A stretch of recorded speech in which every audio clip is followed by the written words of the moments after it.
Earlier this month, the very popular podcaster Jordan Peterson, who has his show now on the Daily Wire, which is an independent right-wing platform watched by millions of people. There's whatever you think of the Daily Wire, is an incredible success story for independent media. It is spearheaded by Ben Shapiro. It is a gigantic behemoth worth tens of millions of dollars, not hundreds of millions of dollars. And Jordan Peterson is one of their most popular voices. He has a podcast. They typically place their content on YouTube. That has obviously been a source of controversy on the right. When Steven Crowder was recruited by the Daily Wire to join Daily Wire, one of his objections ended up being, after their contract negotiations broke down, that their model requires that they stay within the parameters set by big tech, because they're not principally on Rumble. They don't have a free speech platform. They're critics of big tech and yet also dependent on big tech. And Jordan Peterson conducted an interview with RFK Jr., just like we did on this show. Many other shows did. RFK Jr. is relying on independent media for the messaging of his campaign. They discussed a wide range of issues, including vaccines and COVID policy. Google decided that some of the things each of them said transgress the limits imposed by Google on what you're allowed to say about COVID and the pandemic and vaccines. There are limits that this corporation sets on what you are allowed to say. That in and of itself, given Google's power, should be very alarming. We reported before that we tried to advertise on Google's network on YouTube for this show and were banned from doing so. Primarily because we're on Rumble and that's a competitor of YouTube. That at least is a commercial motive. This is an ideological motive.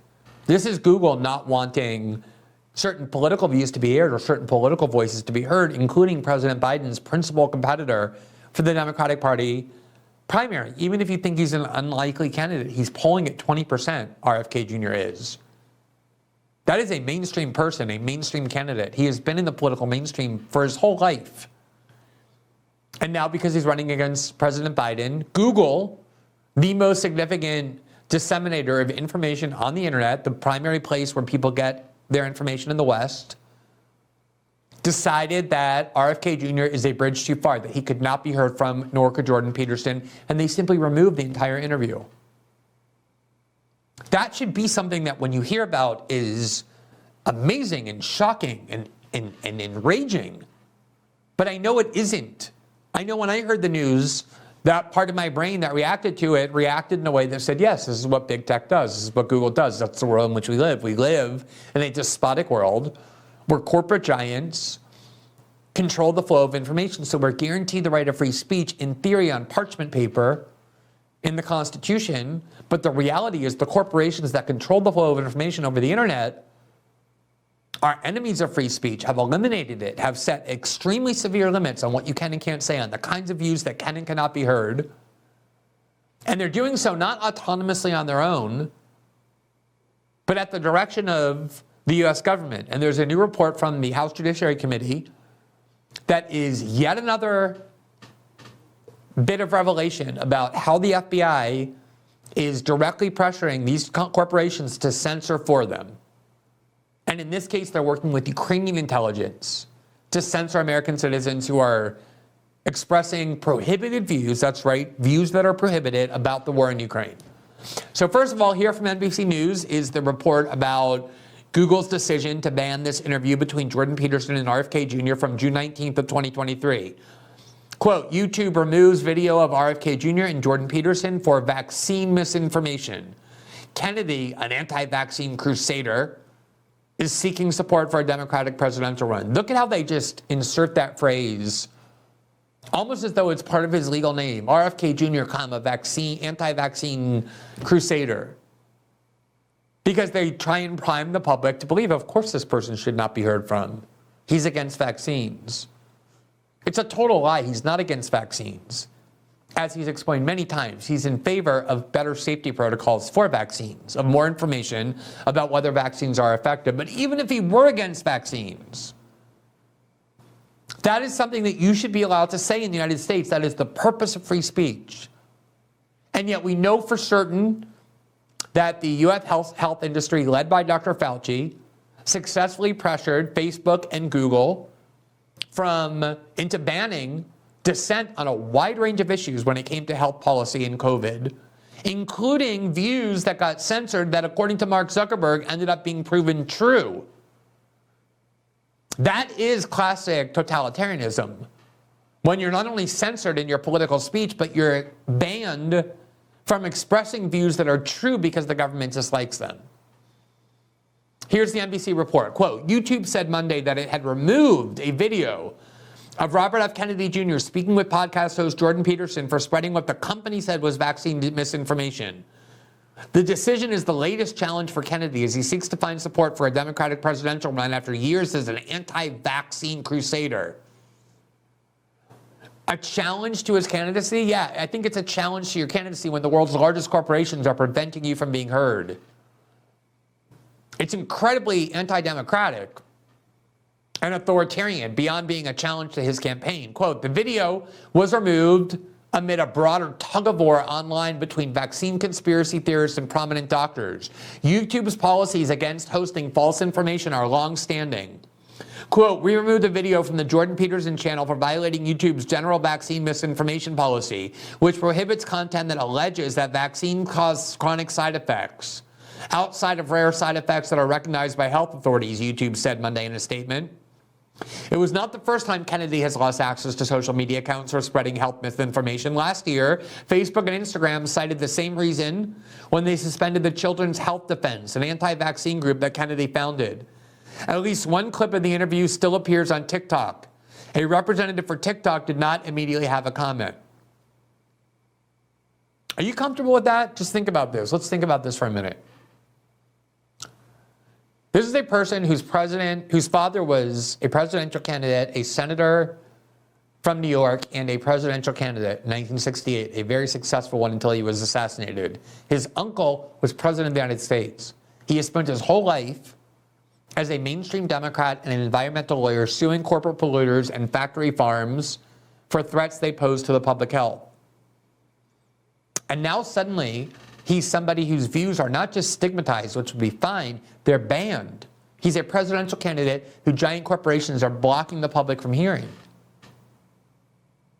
because he dissents from the orthodoxy of a health establishment that is proven to be not only wrong, but deceitful and dishonest over and over and over again. Is that the proper role of large corporations, of corporate giants in American society? To prevent views from being heard on the internet? Here, NBC ends up by saying at least one clip of the interview still appears on TikTok. A representative for TikTok did not immediately have a comment. Do you see what NBC is doing there? They're calling TikTok and they're saying, why are you allowing this RFK segment that has been banned by Google to appear on your platform? They're trying to pressure TikTok into censoring. This is what's so important to understand, is that the leading agitators and activists for censorship of the internet are these large media corporations. They are threatened by independent media. They hate the idea that there are people who can speak without their control, who can say things that the corporate media has decided is false, and they use their platform constantly under the guise of reporting. Every day you can pick up the New York Times. We called Facebook and asked for comment about why they're allowing this post to remain. It's a way of telling Facebook, we're going to use our platform as the New York Times to accuse you of having blood on your hands or spreading disinformation or endangering marginalized groups if you continue to allow free speech instead of censoring. That's the role that corporate media plays. They have been the leaders in ushering in this corporate censorship regime.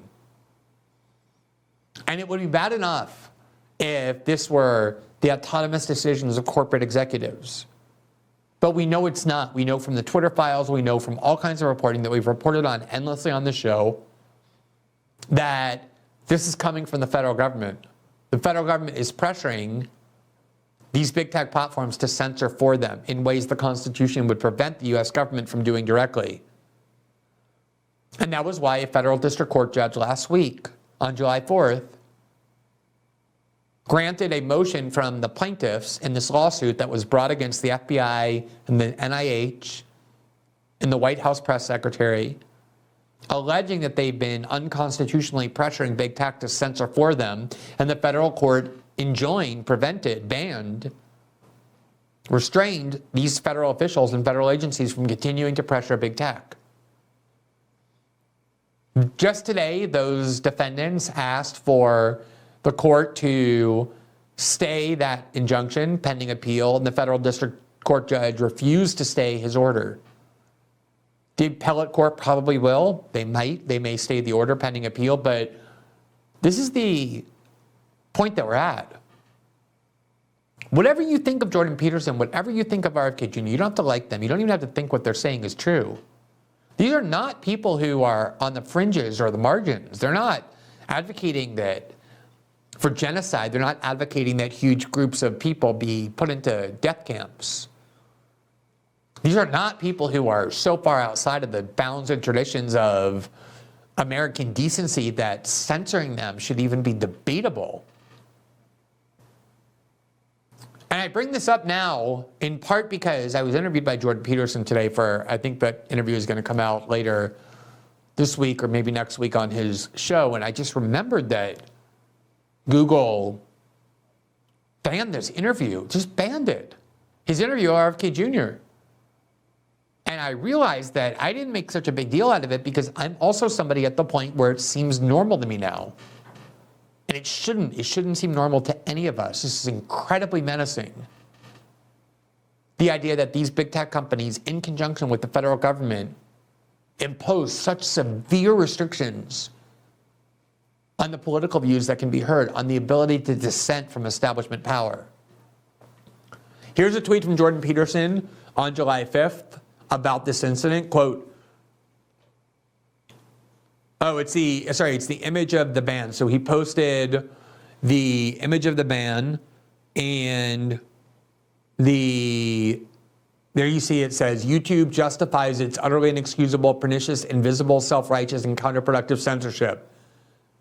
Hey peasants, your woke corporate overlords think you're too stupid to separate wheat from chaff yourselves. And there you see the YouTube notice to Jordan Peterson saying we removed the following video. This wasn't even a video. This wasn't even the RFK video. This was a separate interview that Jordan Peterson conducted on the new gender ideology with Helen Joyce, who's a dissident from gender ideology. This video also got removed. It says we removed your content carefully on appeal and have confirmed that it violates our hate speech policy. So no dissenting from health officials on COVID protocols, vaccines, no hearing from RFK Jr., who's running for president,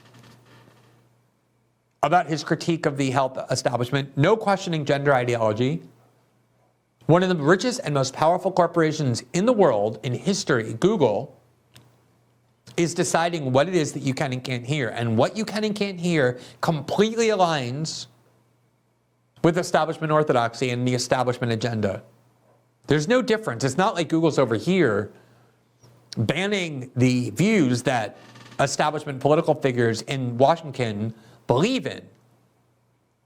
They're enforcing the pieties of the most powerful people in the country, the establishment wings of both political parties and of the most powerful pharmaceutical companies, and the people in academia who have decided that everyone must affirm new gender ideology and not just be scorned if you don't, but be censored and silenced by the world's most powerful corporations.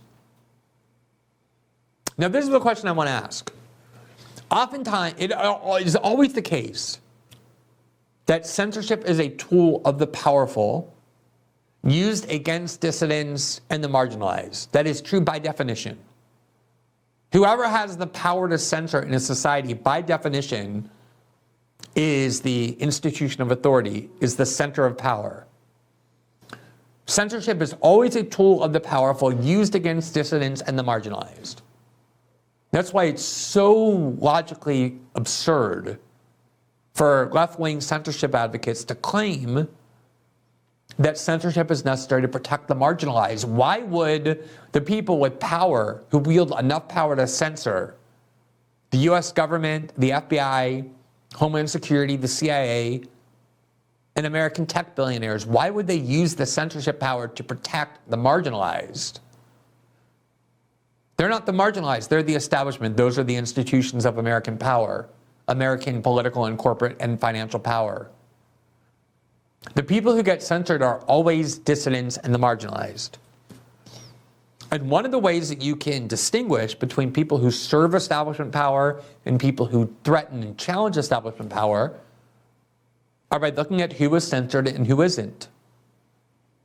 So the mainstream left in the United States, talking about the left wing of the Democratic Party, the people who are very loyal to Joe Biden and Hillary Clinton, even while pretending they're dissidents to the Democratic Party, the people who urge their followers to vote for the Democratic Party, the people who are led by people like Bernie Sanders and AOC and who like to fancy themselves as radical, those people are never, ever, ever censored. Can you even imagine Bernie Sanders or AOC being censored by YouTube, by Google, by Facebook, by Twitter? It's completely inconceivable. That's because Bernie Sanders and AOC and their followers are completely harmless to establishment power. They're servants of establishment power. They're tools of establishment power. Bernie Sanders and AOC have already endorsed Joe Biden's re-election campaign. They didn't get anything in return for it. They didn't demand anything in return for it. They didn't wait to see who else was running against him. There's a left-wing challenge to Joe Biden in Marianne Williamson. There's an actual anti-establishment figure in RFK Jr., who is very critical of Biden's belligerence toward both Russia and China, who's a vocal critic of the pharmaceutical industry and its ability to capture regulations in the United States and regulatory agencies. That is the threat to establishment power. That's why RFK Jr. is being censored and Bernie and AOC never, ever would be. Bernie and AOC are major cultural celebrities. They are on the Sunday shows every single week. They go on late night network programs all the time. AOC went to the Met Gala. Granted, she wore a very radical and threatening dress, designer gown, but she went to the Met Gala. Because these are the most valuable tools to establishment power that exist. That's why it is not just the case that AOC and Bernie are never censored by big tech. You can't even imagine that happening. It would be completely inconceivable. That would be shocking. Because they never say anything that is a threat to establishment power. Everything they say advances establishment power, and that's why it's unimaginable. Meanwhile, Jordan Peterson and RFK Jr. are constantly censored by big tech.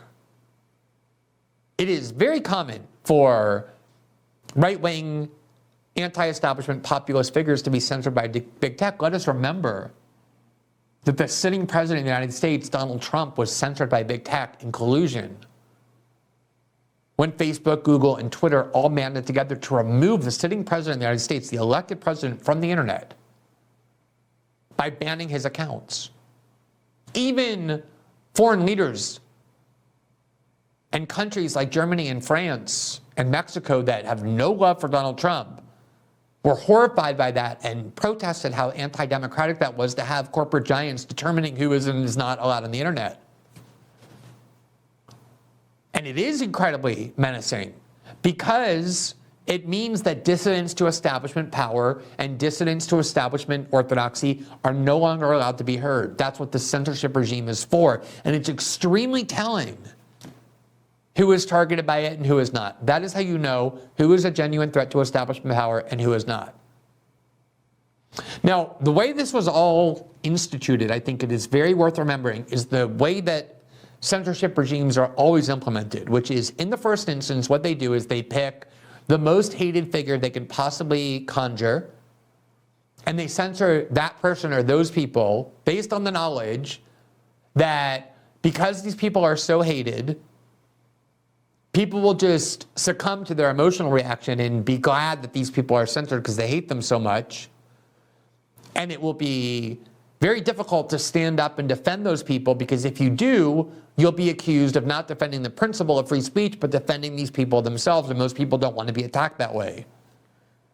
So the way in which this experiment was conducted was in 2019, the first two people depersoned by a collusion of big tech were Milo Yiannopoulos and Alex Jones. In May of 2019, that was when Facebook banned them, and then other big tech companies immediately followed suit. There you see the article from The Hill. Facebook bans Milo Yiannopoulos, Alex Jones, and other, quote, dangerous figures. Facebook announced Thursday that it has permanently banned a host of prominent figures it described as, quote, dangerous from its platform, including right-wing commentator and former Breitbart news editor Milo Yiannopoulos, conspiracy theory Alex Jones, and Nation of Islam leader Louis Farrakhan. The platform said it has determined that those figures are, quote, dangerous and removed them under their policy, barring individuals and groups that promote hateful and violent messages. The tech giant, which has been engaged in an escalating crackdown on hate speech and fear-mongering on its platform, also removed neo-Nazi Paul Nealon, who previously ran for the House in Wisconsin, far-right activist Laura Loomer, and conservative YouTuber Paul Joseph Watson. The individuals are all barred from Facebook as well as its image-sharing platform Instagram. The batch of bans comes as civil rights groups ramp up their calls for Facebook to remove hateful and extremist speech from its platforms. All people on the right, just by coincidence, all the people who were perceived as being threats to establishment power. Now, at the time, it was predictable and predicted by some people that this ban was going to serve as a precedent, would immediately start expanding outward to be used to silence people closer and closer to mainstream thought who were also dissidents. And of course, that's exactly what happened.